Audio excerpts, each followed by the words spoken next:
Hello everyone, welcome to this very special dialogue at the Crossroads. Today we come together here not with a fixed agenda. We are here with an open heart and shared curiosity towards the same theme of self-awareness, self-acceptance, and what it really means to live life inside out. We're honored to be guided by Douglas, who will share his experience and offer reflections along the way. He will hold the role of an elder in this conversation. Well, as I mentioned, my mom, probably being a psychologist, she was trying to, to be really good as a mother, and she was trying to give me as much freedom as she could always. So I actually feel like I lacked explicit guidance. So she might have had her internal expectations and needs and wants, but she wouldn't verbalize them explicitly, and it was always like, you do whatever you want. Like, I was never really disciplined, I was never forbidden anything. She let me go alone to Japan when I was like 14, and I mean, not every parent would do that. And she never involved, I mean, I say she because it's like she was like the main caregiver. Nobody was ever involved in my school. I was a straight A student, but no one ever checked my homework or pushed me. So it was like internal, I must be good. So that was my motivation. Nobody cared that I graduated from a fancy business school. So I felt like my parents didn't really care. But at the same time, I still did not develop, I have by now, but at the time I hadn't developed this capacity to understand what I want. So it's pretty interesting, when you have too much pressure, you go through too much resistance.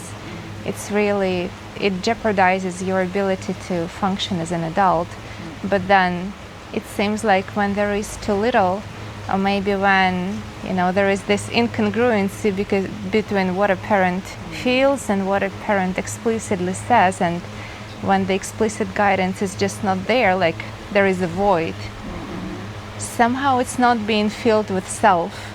It's just, well, for me, for many years, it stayed being a void before I could start, like, very slowly, step by step, like trying to identify, as you said, what feels right in the body. So I think I'm only now becoming to get in touch with it, just a little bit, like baby steps. It's a good example of how different each one of us is because of whether and how our needs were met or not. And of the 7 needs that I've identified for book 3, guidance is one of them. And guidance, simply defined, is the relationship between structure and freedom. Too little structure, which is what you're describing, dissipates the energy. It doesn't channel, it doesn't give a person a set of choices to choose from. It gives them more than maybe they're ready for.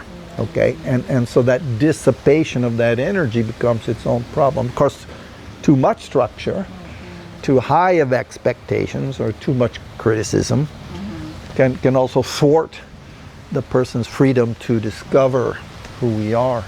So these are very different challenges right from the early stages of life. And I think the tools I mentioned before is simply communication with your child for your child to be capable of navigating within his emotions and so on. So what you say, I'm trying to give Leo this image of a pool. Like, you're a child, so if I throw you in the sea and you don't know how to swim, of course you're gonna die. So it's very dangerous if I don't put the limits. But at the same time, you're 12, so if I put you in a very small pool, you're gonna get bored. So it's going to be not so. My responsibility as a parent is to find a balance between, okay, you can have fun, but also you can learn. But it's very complicated, and it took me my whole life to understand that these tools are just to show him how it works, because by the end of the day you will always have emotions, you will always have thoughts, you will always have things that doesn't fit good. But if nobody told you how it works, then it's normal that you kind of tend to be lost at some point in your life. It's part of what makes life safe. okay, is when we can trust the adults in our life to create the structures that allow for both what you described so well, the freedom to explore and the safety of knowing someone is bearing responsibility for me. Because every step and stage is a dynamic change of what it is that's happening. And so having a son and being in the process of being that provider, it's often one of the times when people are also reflecting on themselves and going, what was that like for me, and how much of that did I get or not get, you know? And I just want to make one comment about emotions, because emotions are often what come into life in the ways in which change occurs, okay? When we have strong emotions. And one of the things I think I've gained an insight is that emotions are one of the ways we learn about who we are. Okay, we don't choose our emotions. It's a response to circumstances. But we can learn from why am I feeling that way. And the other thing that we can do is learn how to regulate. Okay, intense emotions are generally problematic. Okay, because they narrow the way that we think, and we are much more likely to react rather than respond. And so I'm just thinking of raising a 12-year-old and thinking about, okay, so much of it has to do with allowing for these feelings, but also how do we regulate? How do we keep it from becoming intense? Teenagers are often quite intense, you know. So yeah, Leo is really lucky to have Marie as a mom because she's raising him consciously. But what really, you know, I have this question in my head right now because, like you as a man, for us women, it's like women are emotional. That's already like accepted reality. But for men, you were taught not to cry at a young age. You can't cry. You can't show weakness. Don't let anyone, you know, see your emotions because they will use it against you. You must be strong. For you, as you know, who you are right now, how did you navigate that? Because I also feel so bad about how men were raised, you know, because they're always the one, because of men. The society always blames men, and then I mean, women for sure has their own different journey, but I have a different perspective towards how the journey it is for the men. Like not being, for us, it's easy to connect with our emotions, but for you, you were so suppressed. Like, how did you do that? How did I do it? Wow, not so navigate? Beautifully. I was such an angry young man, let me tell you. There's a part in the book that I call the socialization of emotion. Okay, and not only is there a gender difference, which emotions are acceptable, because we could say that anger is an acceptable emotion for men, but not for women. Okay, where sadness, grieving, is much more of an acceptable. Now, of course, there's also culture. You know, we could say Italian and Japanese might not have the same emotional training or experience because of the culture looks at emotion and validates emotion differently. So these are very important things to realize. But I think there was a book that came out, I think in the 90s, that was very revolutionary. It was called Emotional Intelligence. Daniel Goleman. Yes, Daniel Goleman. And I think in the world of psychology, maybe this book was one of the biggest influences because it changed the idea that intelligence was simply how much you could, you know, regurgitate, how much you could remember. And he basically rewrote the idea that when we do exactly what I'm advocating, know ourselves and regulate our emotions and express who we are from an understanding of that, and then we are actually more intelligent, okay, socially intelligent. And I think this is the world we're in now. While I certainly do see that, yes, we all come from these cultural and gender influences, I do think now we're much more likely to be able to express ourselves emotionally. And that's what's also so great about living in Vietnam and sharing experiences cross-culturally, because now we can have this conversation, each one of us coming from our own background, but we have a new norm. You know, we can talk about these things because we're in a new territory. We're at the crossroads of culture and even age differences. You know, so. On that note, I actually, this thought has just popped up in my head. I mean, this reflection, I guess, about anger, like anger, sadness, men, women. I'm just wondering if it's kind of the opposite in Russia or not, because I'm also very used to this concept that for women it's okay to express sadness, for men it's okay to express anger, and in my personal story, like being a female, yes, I have this trope. Sadness and apathy were probably what I experienced in my teenage years. Say anger, it's still a bit difficult to integrate, like my aggressive part. But like with our history, like with the history of my country, I wouldn't say that on average in society you see men expressing more anger than women. Well, first, lots of them, like so many men just died, so they were like fatherless generations, because after the Second World War there weren't many men left, and it was up to women to, to rebuild the country. And if I think about, like culture, the jokes that people say, anecdotes that they tell, like the general like emotional landscape of the society, I have a feeling like it's women who actually tend to get pissed off and be angry, and men who are sort of have to be, like cautious around women. And it's not the same at all if you compare it to the situation in the United States, I don't know, say in the 50s, when there was this whole problem of oppressed housewives, let's say. Like we had a very different situation just because of the demographic situation, because of history. And yet, I'm not sure that when it comes to suppressing certain emotion, it's crucial, whether you're allowed or not allowed to express it as a woman or as a man.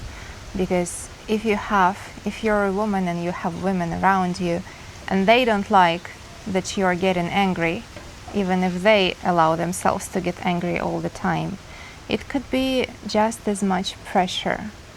So I feel like it's more about your like close circle and who you're surrounded with, and maybe the primary caregivers in terms of regulating emotion, rather than society in general. Although of course that it has some influence. When I train in this topic about emotional intelligence, I like to do this survey first, like raise your hand if when you were a kid you were allowed to express any type of emotions, like sadness and anger.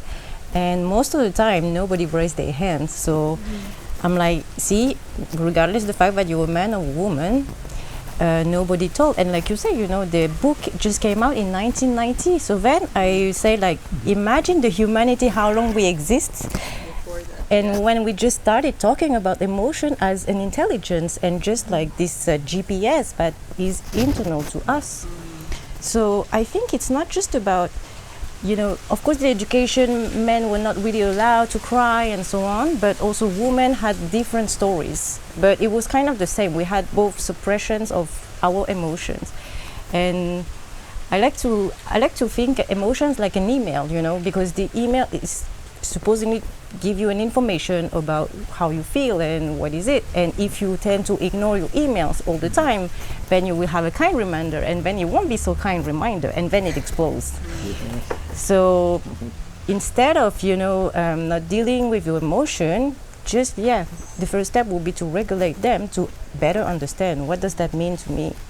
And I like to have also this image of, okay, if I am angry, I will try to visualize this anger knocking on my door and say, hey, I'm your anger and I'm telling you to what?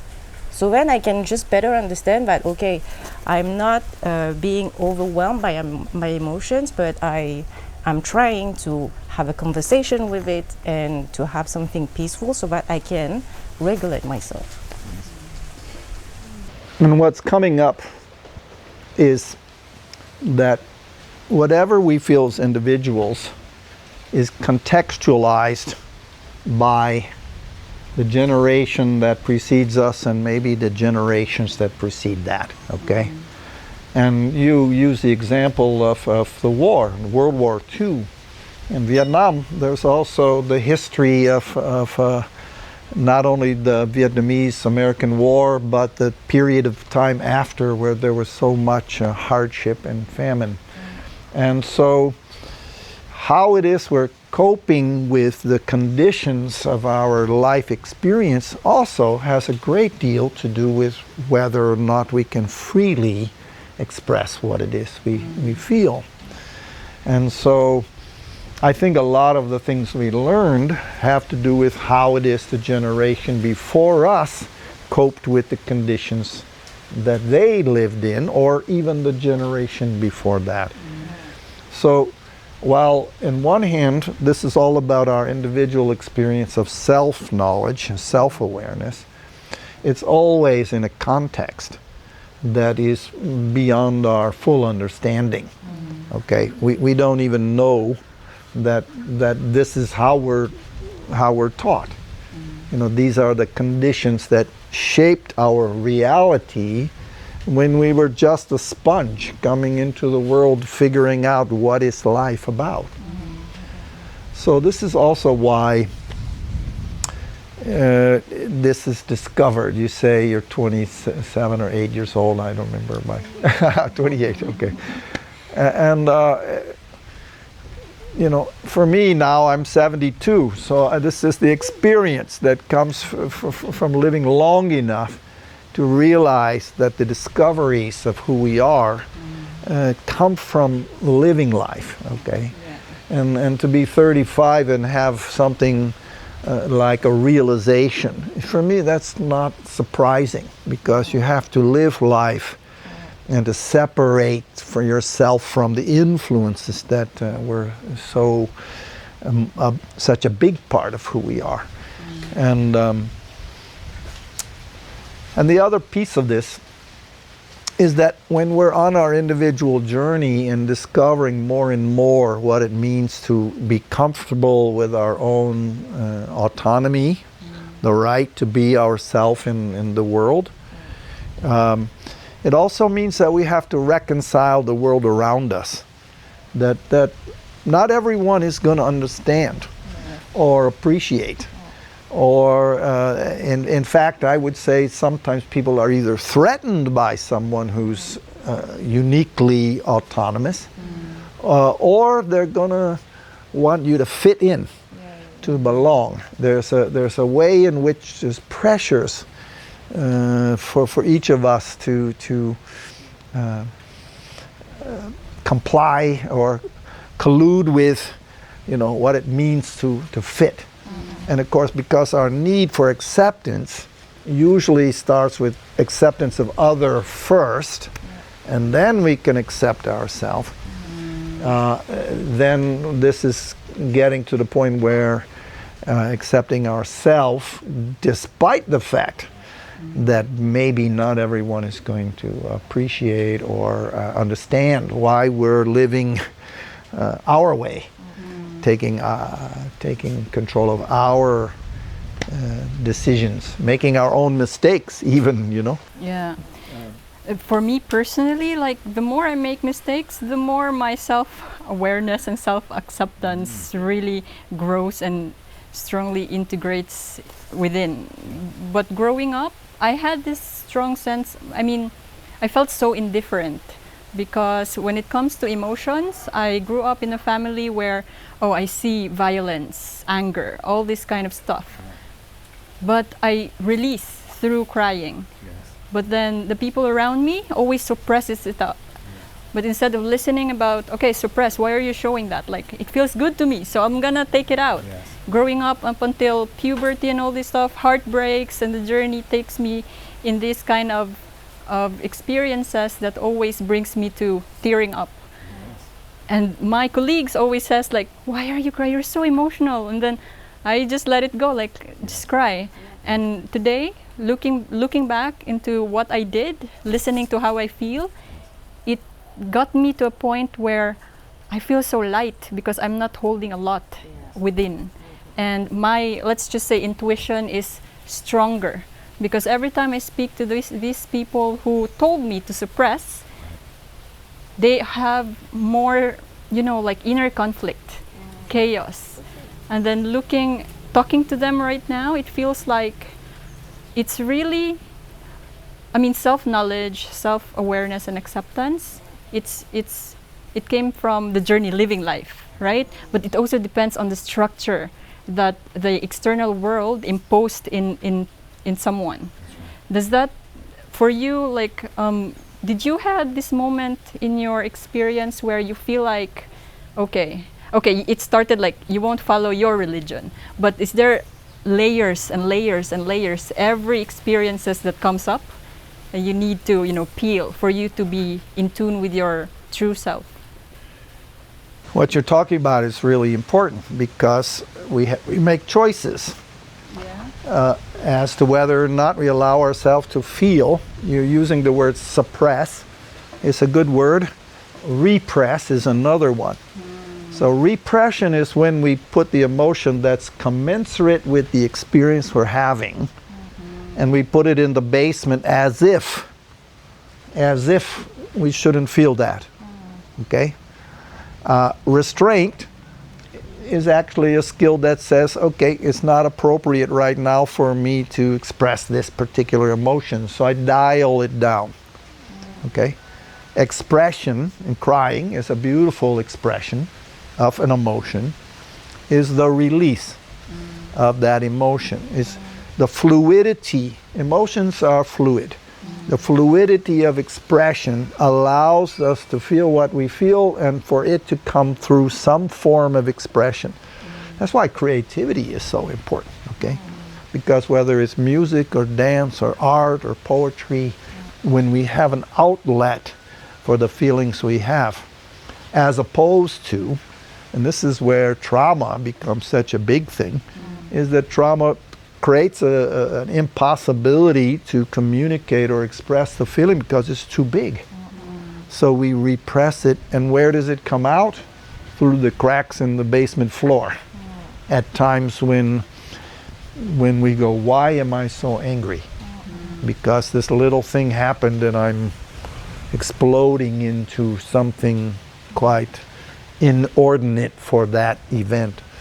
So repression is a time bomb. Is waiting for things to happen, or it comes at such a strong price of control. Okay, we become very controlling when we have a lot of repressed emotion in our basement, in our subconscious. We have to control life, because if we don't, then the fear is we're going to be overwhelmed by the emotion that we've been repressing. May I ask something about it? So you mentioned trauma, and that's a really beautiful metaphor. Is it possible for a person who has experienced trauma and repressed something to access it by themselves? I mean, I would guess that not really, but yeah, I guess a follow-up question would be, as a therapist, how do you help people look into that? Because they usually can't look directly into it, like it's too much, it would be too destructive for the psyche.